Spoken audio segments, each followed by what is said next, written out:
प्यारे बच्चों, वीणा की वाणी चैनल में आपका बहुत बहुत स्वागत है। हम शब्द निर्माण की इस प्रक्रिया में के दूसरे चरण में आकर प्रत्यय को सीखते हैं। आज हम प्रत्यय से संबंधित चर्चा करते हैं।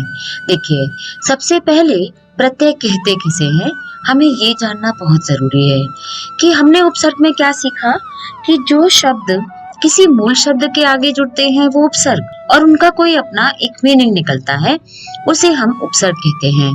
प्रत्यय में हम किसी भी शब्द के पीछे उन शब्दों को जोड़ते हैं जिनसे हमारा कोई नया शब्द बनता है और एक सार्थक मीनिंग उसका निकलता है।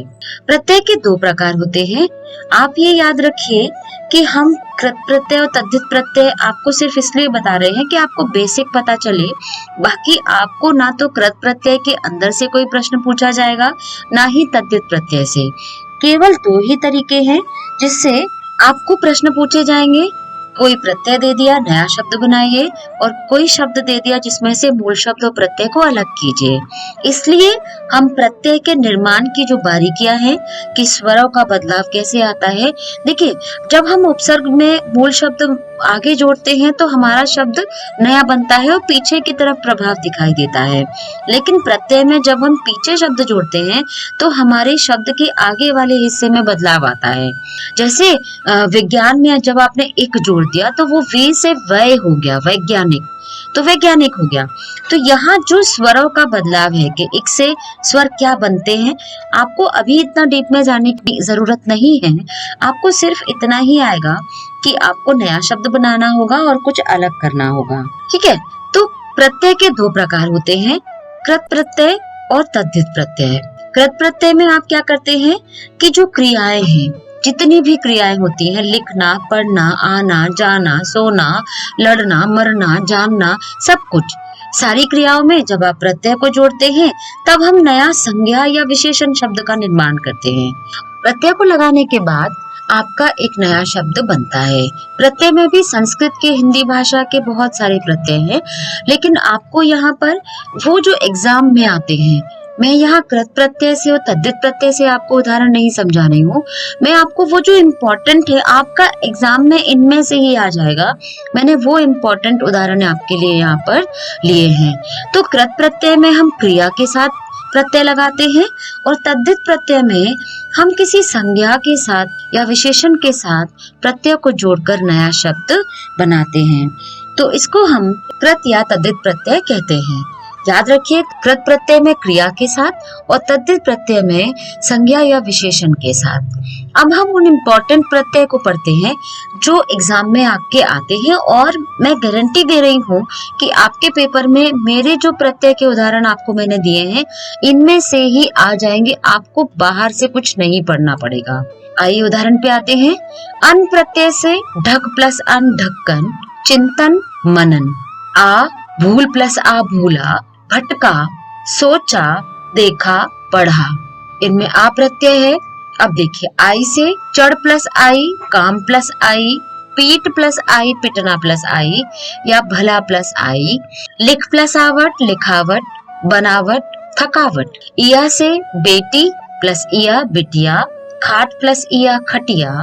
लोटा प्लस इया, लुटिया, और घटना प्लस इया, घटिया। औती से मान प्लस औती, मनौती, और फिरौती।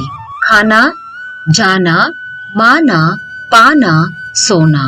नी प्रत्यय से करनी, ओढ़नी, जननी, चटनी, भरनी। एरा प्रत्यय से काम प्लस एरा, कमेरा। मामा प्लस एरा, ममेरा। चाचा प्लस एरा, चचेरा। इयल से सड़ियल, मरियल, अड़ियल। अय्या से गवैया, खिवैया, रखैया। अनीय से पठनीय, कमनीय, गोपनीय। व्यय से कर्तव्य, मंतव्य, गंतव्य। स्तः माने होता है ठहरना या रहना, स्थापित होना या स्थगित होना, स्थित होना। आप कुछ भी मीनिंग निकाल सकते हैं जो सेटल होता है। गृहस्थ, स्वस्थ, दूरस्थ। आहट, घबराहट, थरथराहट, और मुस्कुराहट। आलू से, यहाँ पर अगर बड़ा ऊ होता आलू पर तो झगड़ालू बनता, और अगर छोटा हुआ है तो कृपालु और दयालु। आकू से लड़ाकू, पढ़ाकू, उड़ाकू। उड़ाकू विमान जिसे बोला जाता है, उड़ने योग्य। आवना से डरावना, सुहावना, लुभावना। अक्कर से भुलक्कर, घुमक्कड़, घूम प्लस अक्कड़, फूल प्लस अक्कड़, पी प्लस अक्कड़, पियक्कड़। भावुक, भिक्षुक, चाबुक, भावना, वंदना, प्रार्थना, कामना, खोया, खाया, पिया, जाया और सोया। तो इस तरह से हमारे ये वो इम्पोर्टेंट शब्द थे जो आते हैं। आप इसकी तैयारी अगर ऐसे ही करेंगे, आपको कहीं और पढ़ने की आवश्यकता नहीं पड़ेगी। तद्धित प्रत्यय में हम क्या करते हैं, जो प्रत्यय क्रिया के धातु रूपों को छोड़कर अन्य शब्दों जैसे संज्ञा, सर्वनाम, विशेषण के साथ लगते हैं और एक नए मीनिंगफुल शब्द का निर्माण करते हैं। यहाँ पर भी आपको सिर्फ तद्धित प्रत्यय के ये उदाहरण नहीं है, ये वो उदाहरण है जो इम्पोर्टेंट है और जो आते हैं। ईला प्रत्यय से चमकीला, भड़कीला, सजीला, रंगीला। इत प्रत्यय से परिचित, हर्षित, पुष्पित, शोभित, तरंगित। आवट से थकावट, बनावट, सजावट, दिखावट। एक प्रत्यय से राजनैतिक, धार्मिक, सामाजिक, नैतिक। एरा प्रत्यय से लुटेरा, सपेरा, बसेरा, चचेरा, ममेरा। दयालु, आलू प्रत्यय से दयालु, कृपालु, श्रद्धालु, लज्जालु। तैराक, आग प्रत्यय से तैराक। इमा प्रत्यय से महत प्लस इमा, महिमा। काली प्लस इमा, कालीमा। नीला प्लस इमा, लाल प्लस इमा। मनुष्यत्व, त्व प्रत्यय से मनुष्यत्व, देवत्व, पुरुषत्व, महत्व। घूस प्लस खोर, सूदखोर। ऐसे ही ता प्रत्यय से महानता, सुंदरता, लघुता, प्रभुता। ईय प्रत्यय से दर्शनीय, भारतीय, शासकीय। और बड़ी ई प्रत्यय से धनी, चाची, पहाड़ी, गरीबी, खेती, अमीरी। तम प्रत्यय से उच्चतम, श्रेष्ठतम, निकृष्टतम। आर प्रत्यय से सुनार, लोहार, कुम्हार और कहार। मान प्रत्यय से गतिमान, शक्तिमान और श्रीमान। दान प्रत्यय से पानदान, दीपदान, इत्रदान और कलमदान। तो इस तरह से हम देखते हैं कि ये वो प्रत्यय हैं जो आपकी परीक्षा में आते हैं और डेफिनेटली मैं श्योर हूँ कि आपको कहीं और से और एग्जाम्पल याद करने के लिए जरूरत नहीं पड़ेगी। ये कई सालों के आए हुए पेपर से इकट्ठे किए हुए एग्जाम्पल जिसे आप देख रहे हैं। अब आप कुछ उदाहरण देखेंगे जिसमें उपसर्ग और प्रत्यय दोनों एक साथ प्रयोग हुए हैं। देखिए, अधार्मिक में अ प्लस धर्म प्लस एक उपसर्ग भी है, प्रत्यय भी है। अन प्लस उदार प्लस ता, अन और ता उपसर्ग प्रत्यय है। अपमानित, अप प्लस मान प्लस इत, अपमानित। अ प्लस प्रति प्लस आशा प्लस इत, अप्रत्याशित। अभिमानी, अभि प्लस मान प्लस बड़ी ई। अ प्लस लोक प्लस एक प्लस ता, अलौकिकता। उपकारक, उप प्लस कार प्लस क। अनुशासनहीनता, अनु प्लस शासन प्लस हीन प्लस ता, इसमें दो प्रत्यय हैं।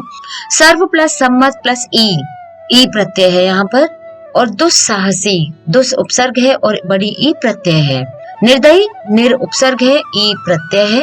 परिपूर्णता, परि उपसर्ग है, ता प्रत्यय है। बद प्लस चलन प्लस ई, बद उपसर्ग है और ई प्रत्यय है। बे उपसर्ग है और बड़ी ई प्रत्यय है। अनावश्यकता, अन उपसर्ग है और ता प्रत्यय है। अति संवेदनशील, अति उपसर्ग है, शील प्रत्यय है। परतंत्रता में पर उपसर्ग है, ता प्रत्यय है। और अवैज्ञानिक, अ और वी उपसर्ग है और एक प्रत्यय है। और इस तरह से हम शब्दों की निर्माण प्रक्रिया में दूसरे तरीके को हमने पढ़ा। प्रत्यय से रिगार्डिंग अगर कोई भी आपको डाउट है, कोई भी प्रश्न है, कोई भी क्वेरी है, तो आप कमेंट बॉक्स में जरूर मुझसे पूछ सकते हैं। मैं जरूर आपका उत्तर आप तक पहुंचाऊंगी। और यदि आपको प्रत्यय से संबंधित जानकारी समझ आई, यहाँ ग्रेड 9 में इससे ज्यादा डीप में जाने की आपको आवश्यकता नहीं है। आपको बहुत ज्यादा पढ़ाकर कंफ्यूज होने की जरूरत नहीं है, ना ही मैं आपको कंफ्यूज करना चाहती हूँ। इसलिए हमें जितनी आवश्यकता है हमने उतना यहाँ पर पढ़ा है। आपको 2 नंबर के प्रश्न में जितना कंटेंट चाहिए वो आपके लिए यहाँ पर सफिशिएंट है। अगर आपको जरा भी मेरा पढ़ाना, मेरे जो तरीका है, अगर आपको वीडियो अच्छा लगा तो प्लीज लाइक, शेयर और सब्सक्राइब। अब मैं विदा लेती हूँ आपसे। जय हिंद, जय भारत, बहुत बहुत आभार, बहुत बहुत धन्यवाद।